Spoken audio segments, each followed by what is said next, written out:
For example, crops of wheat means that all the plants grown in the field are that of wheat. You already know that crops are of different types of cereals, vegetables, and fruits. These can be classified on the basis of season in which they grow, right? यानी अगर हम example ले ले एक crop की, हम ले लेते हैं एग्जाम्पल वीट की।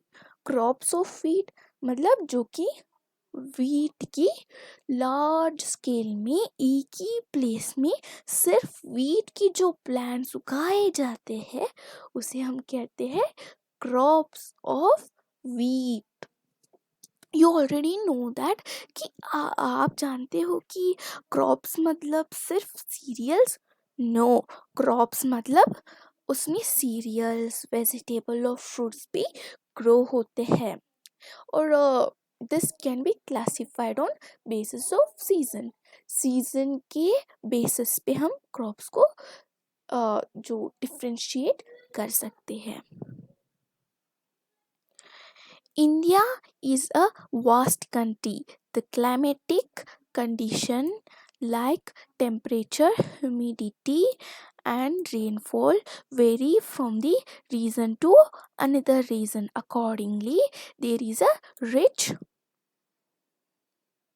variety of crops grown in different part of country. Despite this diversity, two-port cropping pattern can be identified. These are यानी जो इंडिया मतलब ये इसमें बहुत सारी पॉपुलेशन है, बहुत सारे एग्रीकल्चरल प्रैक्टिसेस किए जाते हैं यहाँ। तो इंडिया में जो इंडिया है इसमें क्रॉप को 2 टाइप डिवाइड किया जाता है। देखते हैं, फर्स्ट वन है खारिफ क्रॉप्स।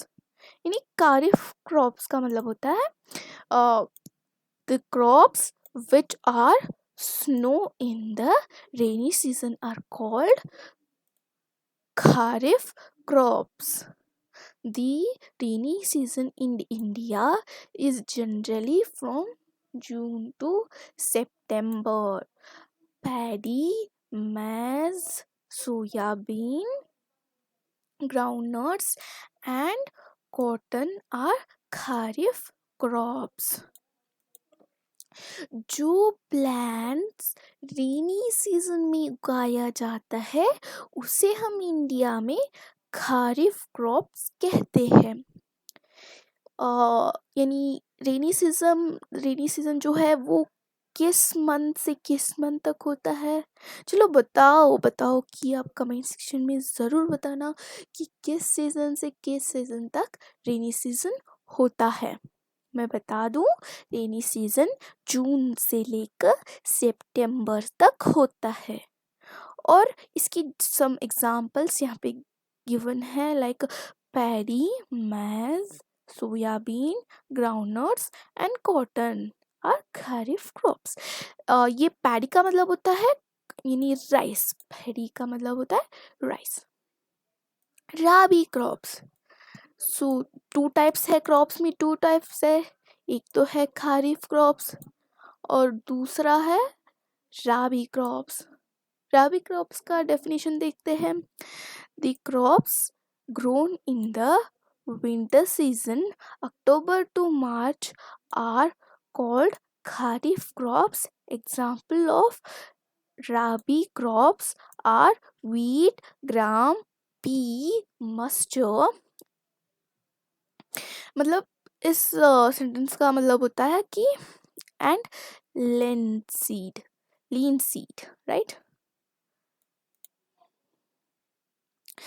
इस पैराग्राफ का मतलब होता है कि जो क्रॉप्स विंटर सीजन में उगाया जाता है उसे हम कहते हैं राबी क्रॉप्स।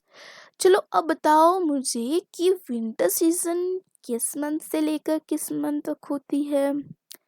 चलो बताओ। तो मैं आपको बता दूं कि विंटर सीजन अक्टूबर टू मार्च होता है। अक्टूबर से लेकर मार्च तक जो प्लांट्स उगाए जाते हैं उसे हम कहते हैं राबी क्रॉप्स। चलो चलो हम देखते हैं कि एग्जाम्पल्स, राबी क्रॉप्स के एग्जाम्पल्स है दिए गए हैं यहाँ पे। wheat, gram, pea, and mustard, some of the example of rabi crops. Beside these pulses and vegetables are grown during summer at many places, right? हम जाते हैं to 1.2 basic practices of crop production. So, why paddy cannot be grown in winter season? तो बताओ कि paddy यानी rice, rice winter season में क्यों नहीं ग्रो होती है? चलो मुझे 4 सेक्शन में बताओ कि विंटर सीजन में पैडी क्यों नहीं ग्रो होती है। ये प्रश्न बूजो ने पहली से पूछा। पहले ने इसका उत्तर दिया कि पैडी यानी राइस जो होती है requires a lot of water, therefore it is grown only in the rainy season. ये जो राइस होती है उसे बहुत सारी वाटर चाहिए होता है। तो विंटर सीजन में कभी कभी बारिश आती है तो इसे बहुत वाटर चाहिए होता है, तो ये एडजस्ट नहीं होगा। तो ये राइस जो है इसे विंटर सीजन में नहीं उगाया जा सकता है, इसे सिर्फ रेनी सीजन में उगाया जा सकता है।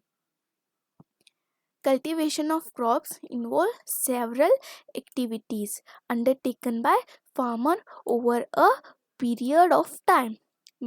You may find that these activities are similar to those carried out by gardener or even by you when you grow ornamental plants in your house.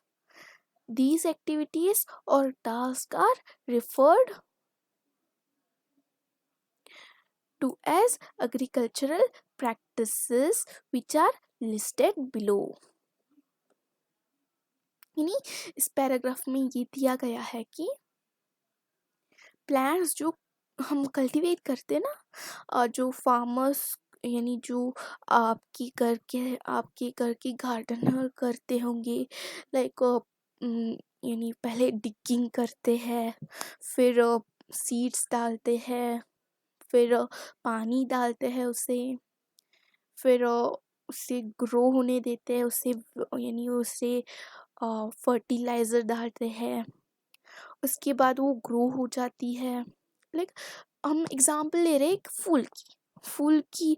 पहले तो हमें यानी हम एक एक प्लांट की ले लेते हैं एग्ज़ाम्पल। पहले तो अगर आपको एक मैंगो की ट्री ग्रो करनी है तो आपको मैंगो की सीड लेनी है। उससे आपको पहले जो सॉइल होती है उसे डिग करना पड़ता है, राइट? डिग करना पड़ता है, फिर वो जो सीड होती है उसे उसमें डालना होता है, फिर आप और वापस सॉइल उसके ऊपर डाल देंगे, फिर आप उस पर पानी डालते, और फिर पानी डालने के बाद some days after some days वो थोड़ी प्लांट ग्रो होने लगता है। ये सारी थिंग्स को हम कहते हैं एग्रीकल्चरल प्रैक्टिसेस, राइट? जो फार्मर्स करते हैं उसे जो फार्मिंग उसे भी हम एग्रीकल्चरल प्रैक्टिसेस कहते हैं। यहाँ पे कुछ एग्रीकल्चरल प्रैक्टिसेस की लिस्टेड बिलो है, तो देखते हैं। फर्स्ट तो हमें प्रिपरेशन ऑफ सॉइल करनी है ना? हमें पहले सॉइल को प्रिपेयर करना है, फिर आप सोइंग मतलब फिर आपको सीड डालना पड़ता है,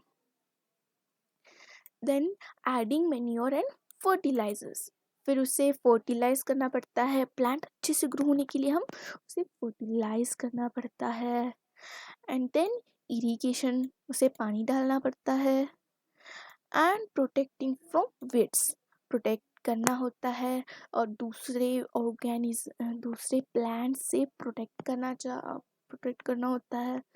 फिर हार्वेस्ट करना होता है, फिर उसे